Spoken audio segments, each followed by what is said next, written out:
On commence notre rencontre de ce soir. Je me présente à nouveau Micheline Raymond pour ceux qui ne m'auraient pas vu au début. Alors, ce soir, on est Avantage 4. On a des tableaux uniques et personnels. Là, je veux vous rappeler que pour avoir des tableaux uniques et personnels, en fait, il faut éviter de travailler avec des couleurs toutes faites. Parce que les couleurs toutes faites, c'est rapide, mais souvent, quand on regarde des œuvres, on trouve que comment ça se fait, on pense que ça l'accroche l'œil, mais dans le fond, c'est criard. Alors, c'est pour ça qu'en utilisant les couleurs toutes faites, on peut les intégrer quand on prépare nos couleurs à nous. Mais si on travaille juste avec ça, des fois, il y a des incompatibilités de pigments, de couleurs. Ils ne vont pas entendre, et donc ça marche pas. Et ça, c'est fait avec 2 rosaces de couleurs. Ce tableau-là, je l'ai fait avec la rosace standard et la rosace terre chaude. Alors ici, on voit que j'ai les bleus ultramarines et j'ai aussi les bleus de l'autre rosace. J'ai 2 bleus, j'ai 2 jaunes. Ici, là, c'est un peu les orangés de la rosace standard. Parce que dans cette harmonie-là, je suis avec les violets. OK, je n'ai pas d'orangé, j'ai juste le jaune indien. Et je vais du jaune indien, et j'ai tous les verts. Puis après, on dirait que je viens jusqu'au violet. On voit des violets ici, là. Il y a des violets, on les voit ici en transparent. Dans les notes, j'avais marqué qu'on pouvait intégrer des couleurs du tube, mais on ne peut pas les mettre pures. Ici, j'ai intégré un vert phthalo, cyanide, mais il est très fort, mais je l'ai mêlé dans mon verre. Donc, ça fait qu'il est unifié à mon tableau. C'est ça que je vous disais qu'on peut, si vous avez lu le document, là, vous souhaitez intégrer une couleur toute faite.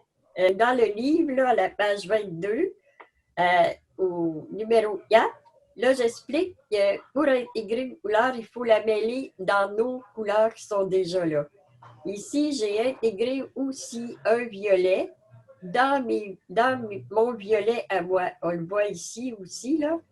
Alors, ça fait que même si j'ai une couleur du tube, elle est unifiée avec mon tableau. Parce que si j'avais pris le violet pure laine, le violet du tube, ça ferait que ça serait trop fort. Alors, ce nom de tableau, c'est Saint-Georges et le dragon. Alors, ici en bas, ben, on voit le dragon que j'ai fait avec plein de collages, puis j'ai mis bien des pattes, là. Une belle histoire, mais c'est intéressant à faire aussi parce que le fond, il est fait avec des papiers de soie, puis en transparence. Puis après, j'ai de la texture aussi. Puis là, je viens mettre des lavis dans les textures. Je voulais juste expliquer à partir de ça qu'on peut intégrer puis faire l'unité du tableau. Puis à la fin, ici, on voit que j'ai saupoudré de la petite poudre d'or. Dans ce cahier-là, je vous donne l'opportunité d'essayer de vous pratiquer avec 3 couleurs que vous avez à vous, 3 couleurs lumineuses. Bon, les 3 primaires, moi j'ai pris un rouge magenta, un bleu cobalt, puis un jaune onyxa. Puis ensuite, j'ai pris une autre avec le jaune ocre, rouge oxyde et bleu russe. Alors là, ici, c'est ça, je viens d'expliquer, vous voulez intégrer un vert émeraude à l'intérieur. Alors, il faut qu'on le mêle avec un vert de notre tableau. Alors là, ici, je vous ai proposé 2 pochoirs, un pochoir plus lumineux et un pochoir moins lumineux. Ça, c'est la rosace terre sombre, celle-là. Alors là, ici, c'est qu'on va se rendre compte que toutes vos œuvres, en utilisant vos propres couleurs, et d'ailleurs aussi, on économise beaucoup, Moi, c'est ça que je vous disais, si vous voulez économiser, ben, travaillez en transparence. Ça donne une subtilité de la couleur qu'on ne perçoit pas. Tandis qu'en transparence, ça nous permet toute une profondeur dans l'œuvre. Puis en même temps, ben, c'est jouissif pour l'œil là, de jouer en transparence. Et en même temps, ça va vous faire une signature. Quand on travaille avec des peintures toutes faites, on ressemble à des milliers de personnes qui font de la peinture. On est des milliers à faire de la peinture. Là. On est unique et personnel, mais pour faire de la peinture, on est une grosse gang. Si vous voulez avoir votre propre signature, travaillez avec vos propres couleurs. Pas des couleurs toutes faites. En tout cas, peut-être de temps à autre, mais prenez vos trois primaires, puis développez le mélange. Ça, c'est un cadeau que vous vous faites en mélangeant vos couleurs. Vous allez comprendre tellement mieux la couleur. Si je les achète toutes faites, je ne sais même pas qu'est-ce qu'il y a dedans. Hein? Mes élèves, ils travaillaient tellement en transparence que quand on faisait une exposition, puis là, ils allaient faire encadrer de temps en temps, l'encadreur, il disait toujours, ben, il savait toujours que c'était mes élèves parce que c'est rare qu'on a des gens qui travaillent en transparence comme chez nous. Là. Bon, on a développé notre signature. C'est là que je dis, ça fait, vous allez construire des tableaux uniques et personnels. Au début, c'est le fun de faire des tableaux. Bon, c'est sûr, moi aussi, j'ai copié quand j'étais jeune. Je prenais une image puis je la copiais. Tu sais. Là, je vous demande peut-être de faire vos rosaces puis voir qu'est-ce que ça va donner. Puis vous allez vous apprivoiser à toute la beauté des couleurs. Il y a du monde qui a le rhume à quelque part. Alors ici, on voit les 10 rosaces, mais on a des translucides, on a des opaques aussi, selon qu'on a besoin. T'sais. Puis les pochoirs, ben, on en a 13. Alors voilà, là, j'ai fini de vous présenter ça. C'est de vous encourager à vous affirmer, à exprimer votre talent. Là, je voudrais vous parler de la règle d'or. Là, ici,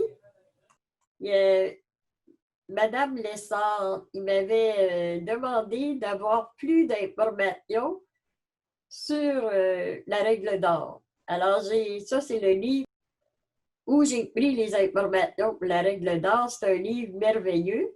Et j'ai vu qu'on peut l'avoir en PDF sur Internet. Alors, c'est un beau livre qui existe plus. Peut-être qu'on peut, je pense qu'il ne se vend plus. Mais moi, j'avais payé 60 puis ça fait. Il a été édité en 93.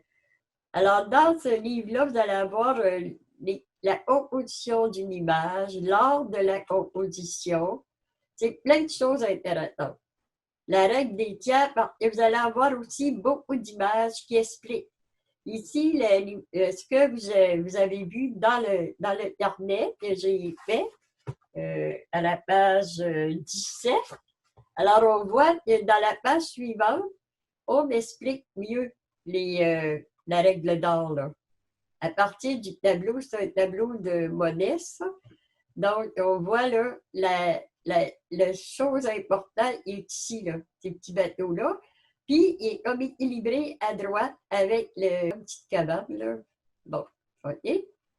Fait que si vous pouvez vous pouvez même le voir sur Internet en tournant les pages. J'ai essayé la page suivante. Donc, les choses qui vous intéressent, ben, vous les copiez. Puis, ben, c'est vraiment un livre merveilleux.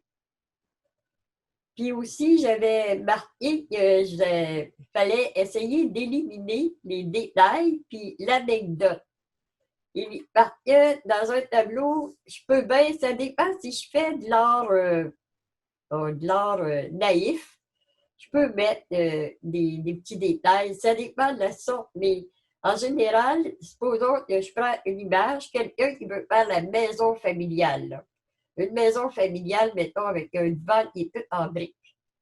Bien là, quand je fais ça, il va falloir que je fasse pas chaque brique, Parce que quand je regarde la maison, moi, là, je vois des briques, mais je ne les vois pas une par une à côté de l'autre. Hein? Alors, c'est pour ça que le détail, des fois, ça fait juste enlever la facilité de lire l'image. Si je veux faire une maison en briques, ben, je ne suis pas obligée de faire toutes les petites briques pour me dire qu'elle est en briques. Je vais faire des taches, de temps en temps, des petites taches comme des petits coins, de temps à autre, pour me donner, mais je peux pas, ça ne me donne rien de mettre tant de détails. Tu sais. Puis si je veux dire, c'est la grand-mère qui tricote sur la galerie, ben, je peux mettre un chat à côté, là, mais si le chat prend trop d'importance, la grand-mère n'a plus de place. OK? C'est ça qu'ils nous disent, faire attention à l'anecdote et aux détails. L'art du cadrage, c'est comme quand quand vous prenez des photos aussi, vous cadrez. C'est la même chose, la règle d'art, c'est la même affaire. Là. Alors, les lignes directrices dans le tableau, c'est important. Puis, il y a les vides et les espaces dans le tableau. Les points d'intérêt et les points forts d'une composition, ici, on les voit à nouveau. Là. Ici, on voit que ce tableau-là, ah oui, il fait ce projet-là ici. Là. On voit, ici, c'est la petite dame. Ici, c'est la petite dame qui est comme le centre d'intérêt. Mais ici, on voit que le personnage qui avance, c'est comme des flèches qui nous amènent vers le personnage, des cheminées qui nous amènent vers le personnage. Celui-là ici, c'est sa maison, probablement. Là. Donc, ça vient comme envelopper l'histoire de la petite madame I. On dirait qu'on raconte la quotidienneté avec la difficulté aussi de son quotidien parce qu'il y a beaucoup de neige. Là. Bon, en tout cas, c'est comme ça le cadrage qui fait que la règle d'or nous permet de mieux dire ce qu'on veut dire. Ensuite, les géométries secrètes des images. Bon, ensuite, ici, on voit, ça, c'est la liberté conduisant son peuple de Delacroix. Alors, on voit la composition, c'est ça les lignes de force, là. Sauf que là, on arrive avec d'autres composantes qui sont les géométries secrètes des images. OK? Et c'est la fin du livre. Bon. Je pense que maintenant, on a pas mal tout dit. OK, Daniel, est-ce qu'on peut voir ton tableau chez vous, là, en arrière? Oui. Que je te mette, toi? Comment ça s'appelle, le tableau? C'est La vie? Non, c'est pas la vie, celui-là, c'est. Ben, Je ne me souviens pas. En tout cas, ça, c'était à ton 25e anniversaire. Bon, en tout cas, c'est fait avec beaucoup de textures. Puis, c'est l'histoire de leur rencontre, je pense, j'avais fait, hein, Daniel? Oh, ça Faudrait que je regarde en dessous. Ben, en tout cas, ça, c'est dans mes couleurs. L'harmonie, c'est complémentaire orangé avec les bleus turquoise. C'est vermillon et turquoise. Ouais. Au revoir, puis merci d'avoir été là. Merci, Daniel.